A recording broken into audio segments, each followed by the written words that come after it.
What a morning. You know, I'm very blessed that I have people on the light side and people on the dark side of my life.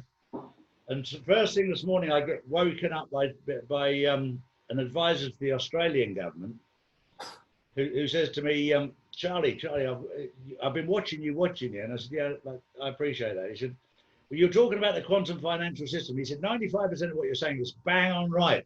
But there's about 5% I just need to put you right on. I've gone, well, what do you know about it? He said, well, I'm working on it. Oh, okay, that's handy. I said, I'll listen then, go on. And it was basically the quantum financial system has been tested from the 2nd of August until now, still being tested. It's working perfectly well. That's why Bank of England are closed. Bank of England are closed due to COVID-19. Bank of Spain are closed due to technical difficulties. They're all different ones around the world, and yet nobody's put two and two together going, why have all the central banks closed for the week? oh, that's just brilliant. And if you phone up Bank of England, you might as well talk to a cleaner. I mean, the brain cells that you get when you get through to them is unbelievable. Well, I remember calling them 20 years ago to ask them to explain the fractional reserve banking system. And they passed me like to 5 different people who just went, sorry, can't help you. Yeah, it's incredible, isn't it? But no, the quantum financial system will start on the 1st of August. And then just by chance, one of the guys who I know who's a hacker, and they basically do the manual downloads, the IPs and all this. I've known him for years. He's phoning me up going, Charlie, the SWIFT system is being taken down on the 31st of August. I go, yeah. He said, well, why didn't you tell me? I said, I've been telling you for 4 months. I just didn't know what date it was. But I've heard this morning, the new one starts on the 1st of September. So what that means is that there's no overlap. Yeah, amazing. Do you know one of the most amazing things about some of the things you've been saying relates to the Dragon family? Yeah. I was reading about the Dragon family about 10 years ago through Benjamin Fulford. I don't know if you've ever been on his website. No, I don't know. So he says he represents the Dragon family over in Japan. He's a Canadian journalist who whistleblower, etc. I mean, he puts out a news story every Monday, and it's just been fascinating. Anyway, so I was aware of these bonds. I was aware of the value of them in 2011, 12, 13. So I was in my own little bubble. Nobody was interested. There was nobody to talk to about it. And then I moved to Marrakesh. Beautiful place. And I moved to Marrakesh with my family, 5 kids. And I started talking to this guy about setting up a school because there wasn't a school for the kids that was any good. So I started talking to this guy. We had a few drinks and I'm not going to say his name or anything, but I was talking about this stuff and he said, you are joking. He was French, excuse my accent. I said, why? What do you mean, am I joking? He said, because I am their broker. I went, what? I moved in next door to their broker. Yeah. And he held up his mobile phone and he showed me one of the bonds on his phone. Yeah. And I was like, are you shitting me? Yeah. I couldn't believe it.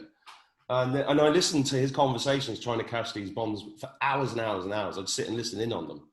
And I was like, I can't believe that this is actually happening to me. I've moved in next door to...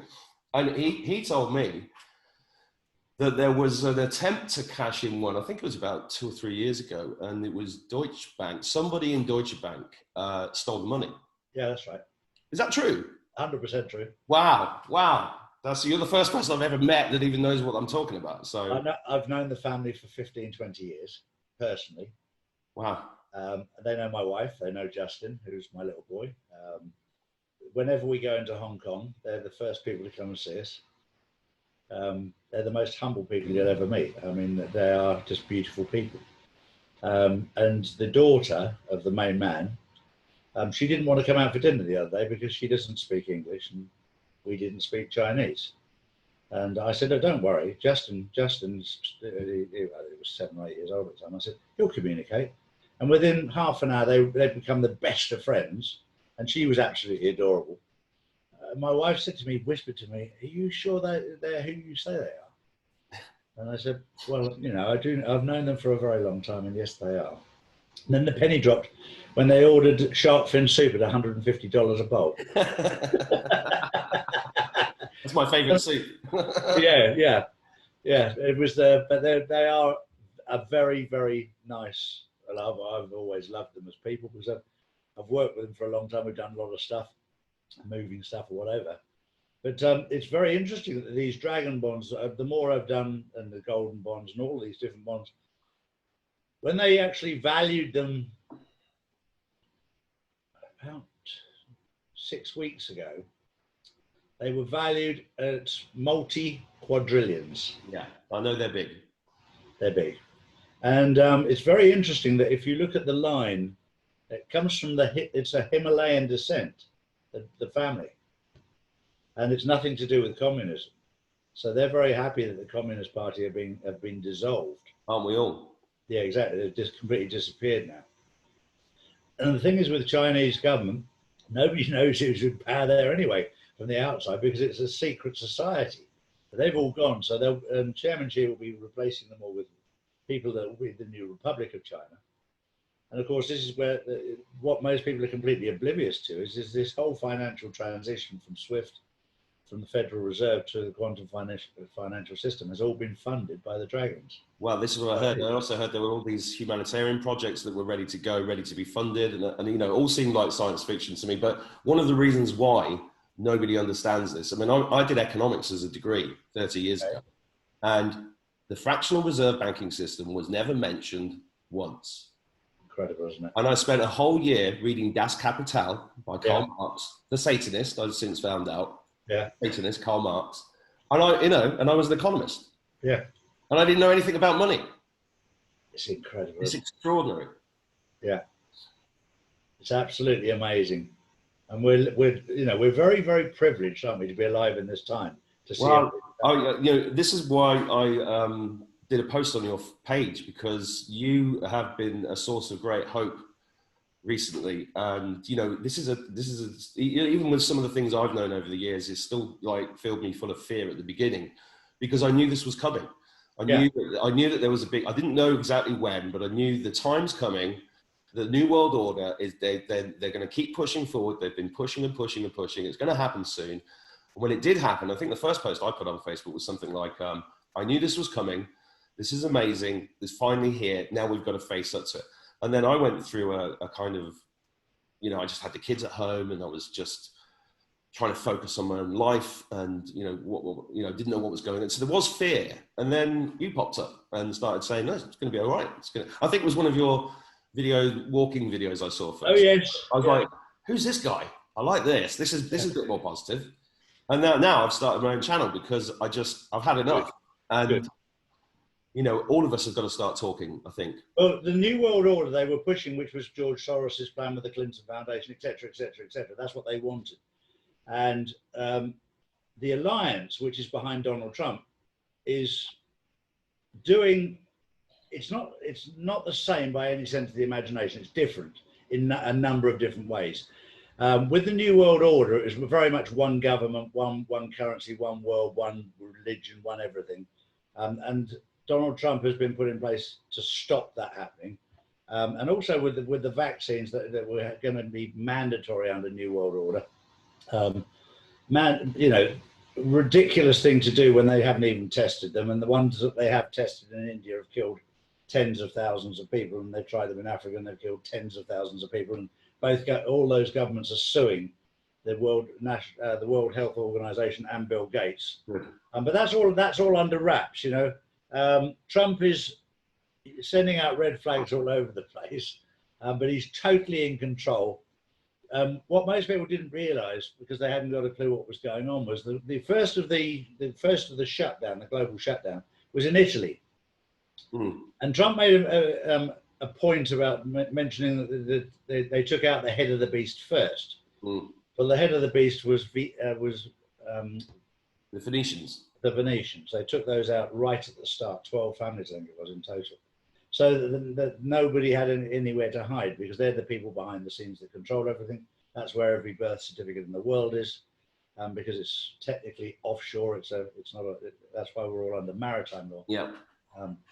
So once that was taken out, they had nowhere to go, and they've taken them out bit by bit by bit by bit. The Vatican being emptied.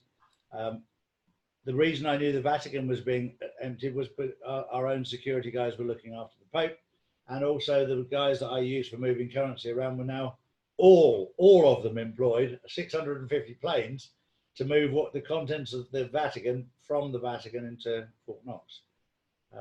And also I've been included as the team that's now going to be part of the team that moves that around the world, to back the currencies in different countries, because there is obscene amounts of cash and gold that was taken out of there, and there is also ridiculous amounts of gold in the Philippines, Cambodia, Vietnam. I mean, I've been over to Vietnam and I've inspected 178 underground warehouses full. Have you? Yeah. Wow. Personally. I've heard about this stuff, but you're the first person I've ever met that's confirmed it. Oh, I've actually been there and actually visually seen it. I didn't count it. I didn't test it while I was there, but I was given sight of it. You didn't pick one up for a nibble? No, I would love to have done that. So, you have to also understand this is all unrecorded gold. It's not listed, but there are people currently now, as we speak, doing an inventory check on it all. So that's in process right now, because that will be used to back the currencies around the world. But there's a lot of things that he's doing right now to make sure, like he always referred to Europe as being the Nazi states of Europe, the European Union. And he wanted to make sure that that was collapsed before that they back the currency. So they get them back in the real world, because the European Union they needed the UK out as well, because they wanted the UK to stand alone from that. And that worked out perfectly. But they've broken the European Union down, and I'm sure it will break up. And I think that will be an absolutely great thing, especially for countries like Spain and Italy, which will go back to the peseta and the lira. If they do that as a currency 1-to-1 with the euro, suddenly the Spanish and the Italians will wake up to, hang on, this future is going to be bright. Well, it's almost like I've not dared to dream that it's true. That's part of the, because it all sounds like too good to be true. And I was thinking this morning about, I've put I've lost a lot of friends, real friends, and people I've had to just stop talking to, because I've said things like, look at what Trump's actually doing. And then I got all this hatred. 4 years ago, I made a video about the EU and saying, is it really what you think it is? And I got loads of hatred. Sure. Then I posted some stuff about different satanic stuff that I covered, and I got loads of hatred. And it's really been psychologically tough. Yeah. I mean, I started waking up, if you want to call it that, about 30 years ago. I was in the RAF, and I saw a few things that weren't true. Sure. And then a couple of my friends committed suicide, and they covered one of them up. And I was like, who am I working for? Yeah. Who am I working for? And I had the Queen's Commission. Yeah. I was so brainwashed, Charlie. Yeah. I used to come home from cadet. In fact, actually, I grew up there was a religious cult like you. I was in Northampton, not far from you. Yeah. There was a religious cult in my village. Which village was that? Called Bugbrook. It's in Northampton. Okay. And there was a religious cult there called the Jesus Army. Yeah. Okay. Yeah. I know exactly what you're talking about. I know I'm going off on tangents here, but that was started by a guy called Noel Stanton, who was the lay preacher of the village church in the 50s, and he started this. I know the family. You do? Paul Stanton is one of my best friends. Oh, so I've got to be careful what I say now. No, not at all. Paul and I left the Plymouth Brethren at the same time. And it's all connected.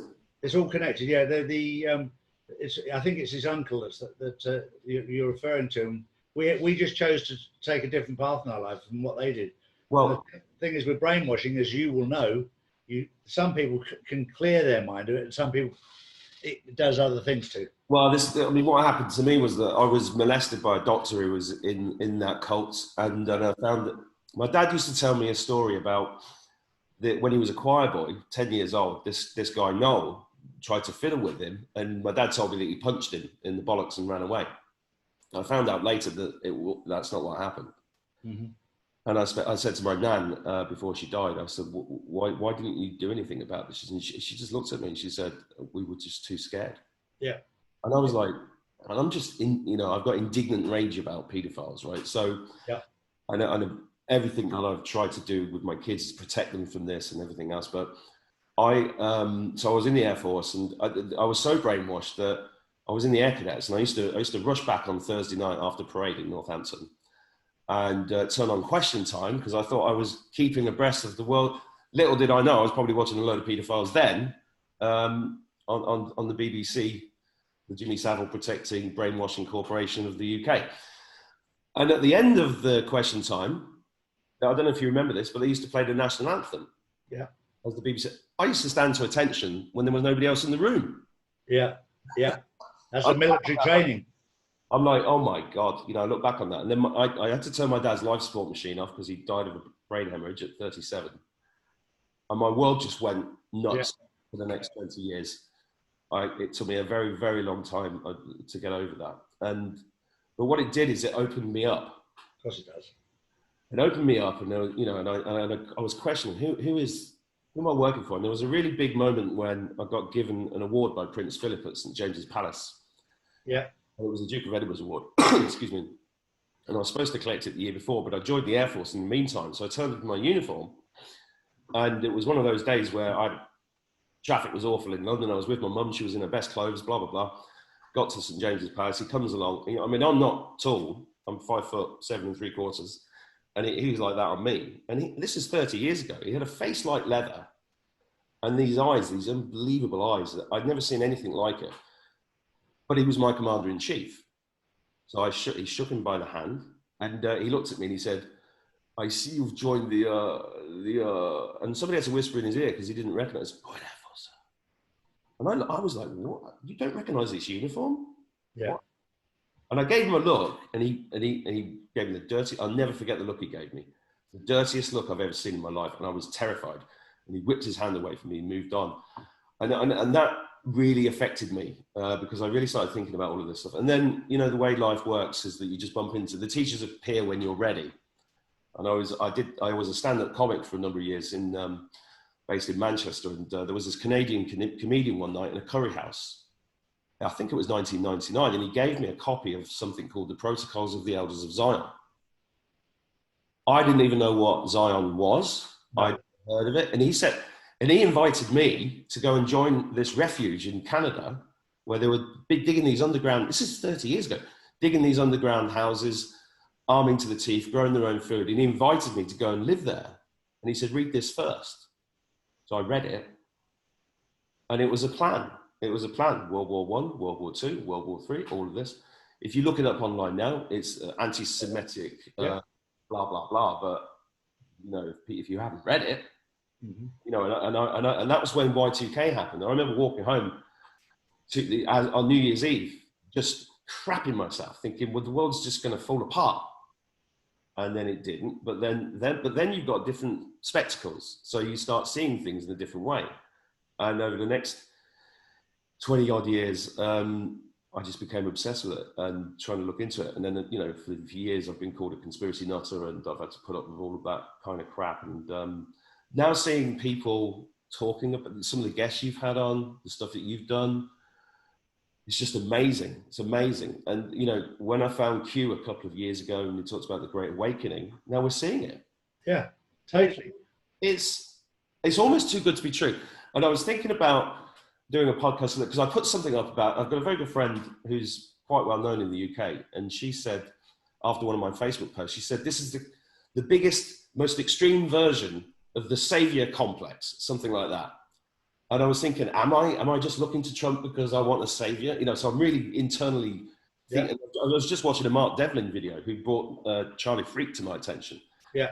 Mark Devlin's amazing. And he's saying the same thing. He said, he's got all this information for Charlie Freak, but dare he believe it? Dare he believe this is true? And that's the thing. But you seem to know that it is true. And a lot of people are.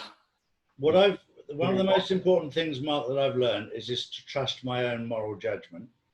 But what I had to do was reset my moral compass before I could do that. Me too. And when your moral compass is straight, I've often said, and I said it yesterday the same, if you believe in God, ask him. If you believe in Allah, ask him. If you don't believe in anything, ask your mother or your grandmother. Mm-hmm. And they will guide you as to what's right and what's wrong.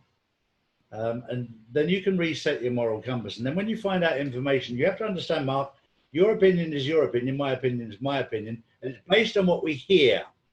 Yeah. So you and I can hear the same thing and deliver it a different way. Yeah. And there's nothing wrong with that. But when the people hear it, they have to take that information and create their own image of what that is, and make sure that if their moral compass is correct, then they'll get it and they'll deliver it correctly. I had somebody, because I used to, in my old videos, I used to say, remember Jesus loves you, but everyone else thinks you're a C-U-N-T. That's how I started my journey. And I got some guy said, why are you saying that I'm a C-U-N-T? I said, I never said you were. I said, everyone else might think you are one, and certainly they do. And I said, the fact you've even raised that, I'm sure they all think that. But it's interpretation. And there's another thing I picked up. I used to love this because there was an advert for Peugeot that was, I think it was the 206 or 306. And there's a young lad driving his car along, and this young fit bird looks at him and has gone, is that your car? And he's like, yeah, that's my car. You know, he's really chuffed. And then his mate, who's driving down the car, is that your car? And he's going, yeah, he's really proud. Then he goes around the next corner, and there's a traffic warden there. He's gone, is that your car?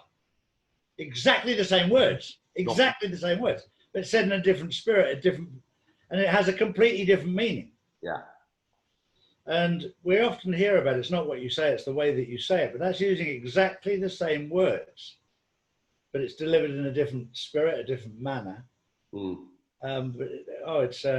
it's been a massive learning curve for me, but I've loved the journey. Well, me too. I had a quite tough time a couple of years ago, and I was given a choice by God. Yeah. Are you going to carry on, or are you going to, right? And then suddenly all these healers appeared out of nowhere, right? I got this woman in the Appalachian Mountains came and removed entities from me, and then I had this Mayan representative on Earth did a chart for, and they just came from. I was pushed to the front of the queue for people that had 2-year waiting lists because people, and then I'm like, yeah, I got given the Celestine Prophecy in Florida about 25 years ago by an artist called Ruth Harley, and that book, it was like I'm in that book. You know, it's just like all these things are going on. And so I had this choice to whether I was going to carry on or not. And angels appear out of nowhere. They come through people. Angels and demons come through people. This is the thing that I've learned. And demons have been my earliest memory, if we're going to talk about this stuff, which I might as well, because there's nothing else. This is where we are now, right? Okay. My earliest memory is demons coming to me at night and trying to convince me to join them. Yeah. Right, and I remember it was in the coal strike, the 1973, I think it was. Yeah. My mum bought in one of those little co-op tea lights because there was no electricity. Yeah. I think it was 3 each, right? And she put it next to my bed because I didn't like the dark. And I remember sitting up in the bed, and the shadow was on this wall, normal. There was another shadow on the other wall, and it had horns on it. And I was going like this, and I was about 4 years old, I think. Yeah. Sitting up and down, going like that. So fast forward to just before this happened, I had a medium reading with a woman in Ireland, an amazing woman called Molly. And she said, the spirits are asking me if you want to be an exorcist.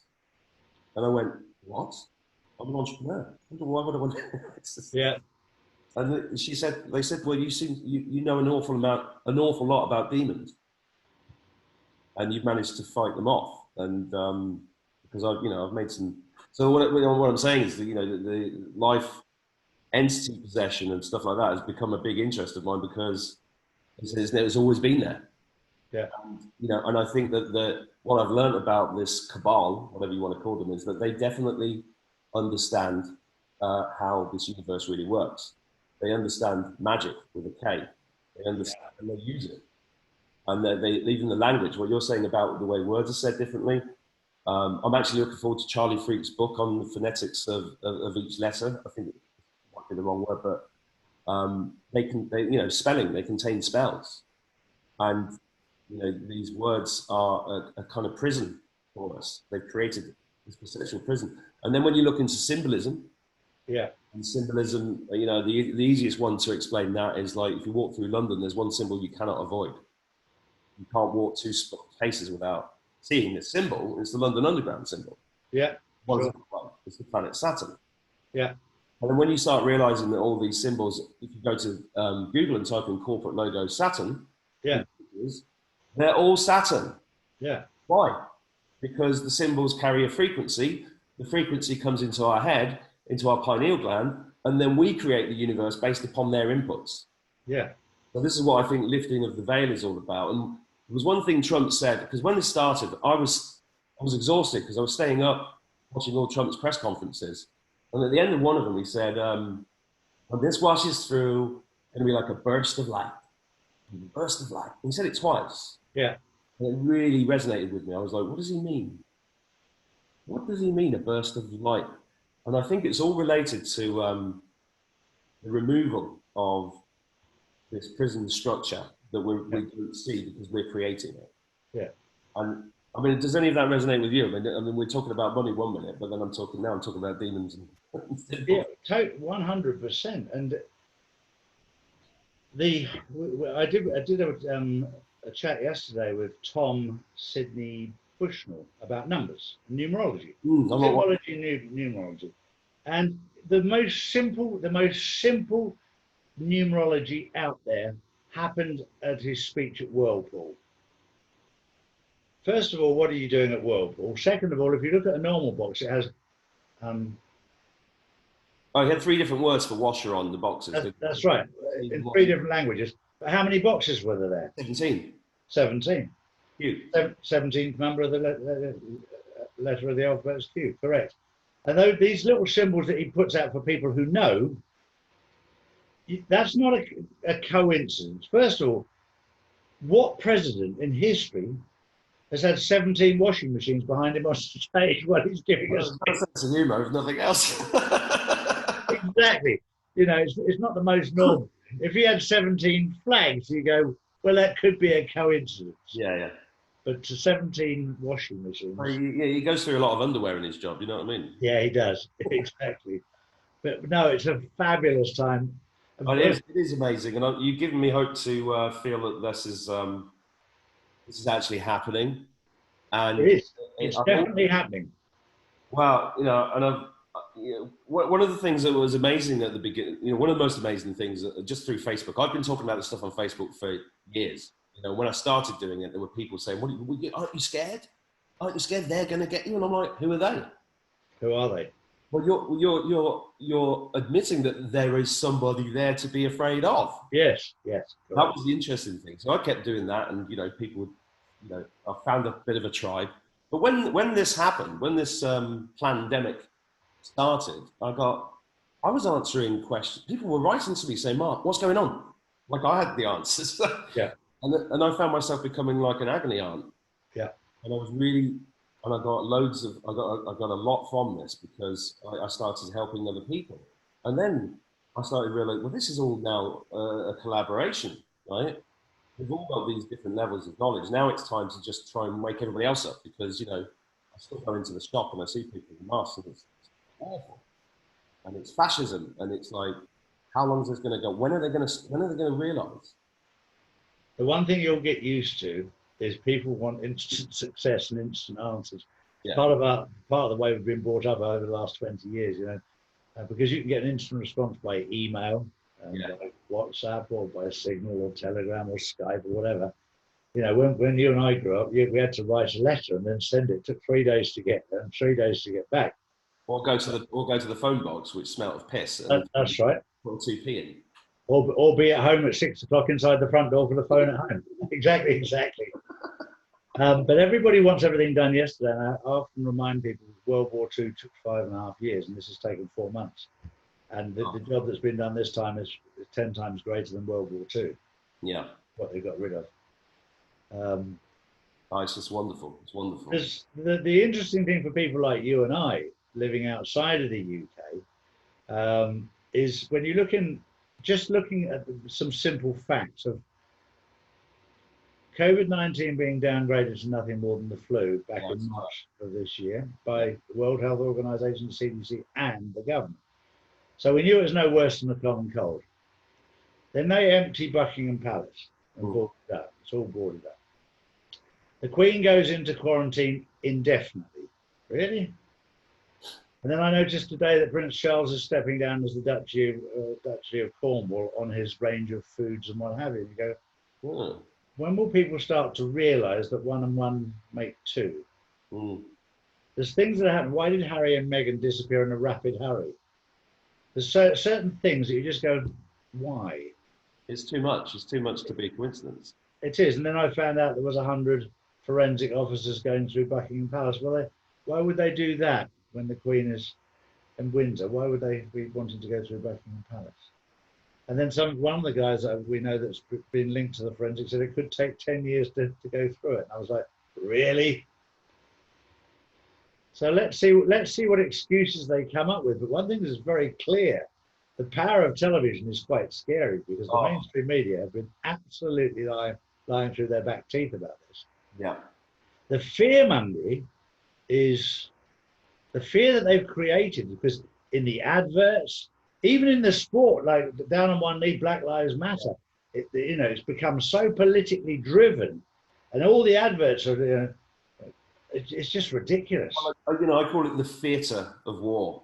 Yeah, the theatre, that's correct. And, I realised a number of years ago, I came back from work one day and I walked through the kids' playroom, and all 5 of them were sat watching, and they didn't see me. I walked through 2 or 3 times and I was like, they're hypnotised. Yeah.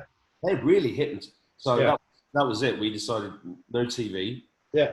Then I had one of the big steps I took in terms of claiming back my power was that I started researching common law. And I learned this phrase, and I saw all these people who'd been standing up against the TV license on YouTube. And I watched them and I was like, wow, is this real? And I learned this stuff. Eventually, stop paying the license. They come to the door. They say, are you Mr. Atwood? And I said, I'm not answering that question. And I'm recording you, and I'm going to put this up on YouTube later. And I was shaking while I was doing it. Yeah. And then I remembered that, I'd rehearsed this line. And I remember saying, I took a deep breath and I said, I refute your implied right of access to this property. Please leave. And then he went. Yeah. He walked off. And I was like, what? Yeah. And then I walked up to him and said, I've been inspired. I don't know if you've heard of Tony Rook and Matt Campbell. There was a film called, I always get the name of the bloody film wrong.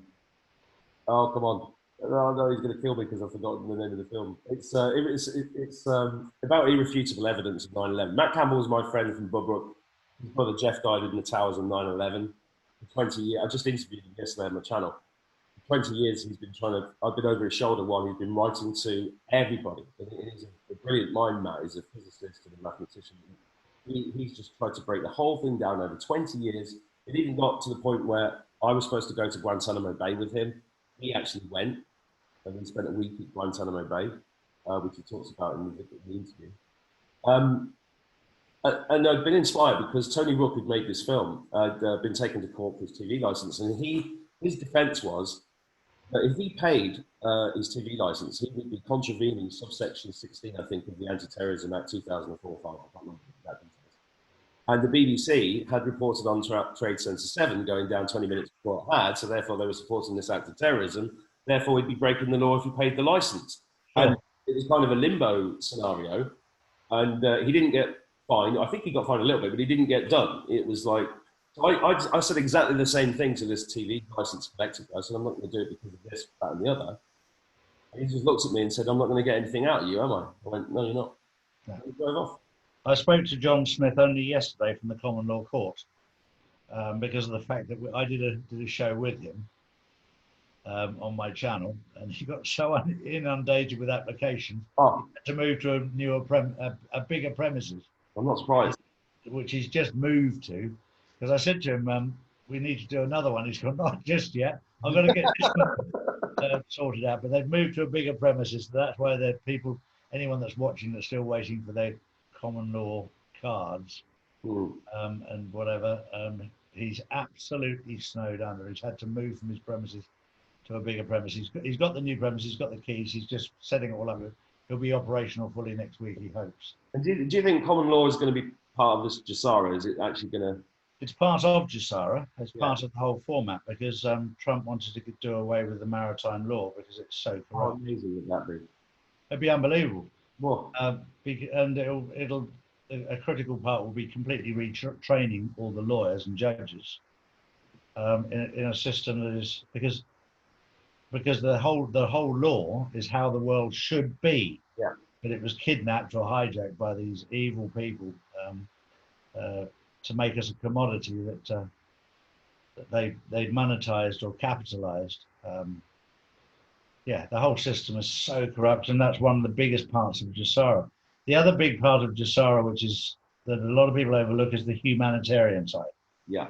What are we going? We're all going to be financially so much better off without all these taxes, without mortgages and loans and what have you.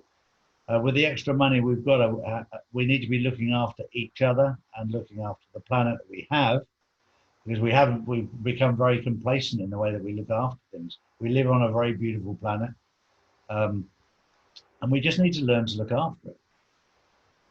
Well, you know, I live in Ireland, that I have done for a couple of years, and one thing that I find myself doing a lot is this: when I'm describing the people and how reliant they are upon the state. Yeah. You know, and you know, the concepts of sovereignty is something that I really came across about 7 or 8 years ago, and Sure. tried really hard to become as sovereign as possible. And, you know, I've never taken a penny off this government. I've been self-sufficient for years. Same. You know, I owe nothing to. I owe a few quid to a few people, but I don't owe anything to the government. Sure. It won't do it. And you know, I was even talking to a young lad here, really talented one last night. He's a filmmaker, and he was talking about, well, when I get this grant, I'm going to do this. And I said, get the grant. Yeah. Do something now that makes money, so you can fund it yourself. Correct. Correct. What are you waiting for? Just let's get it done. But this is the new mentality. They want everything done for them. That's the problem. Well, they've created it that way. Yeah, of course they have. They've created it that way. And, you know, I look around when I was a kid. My parents, you know, my dad worked in a factory.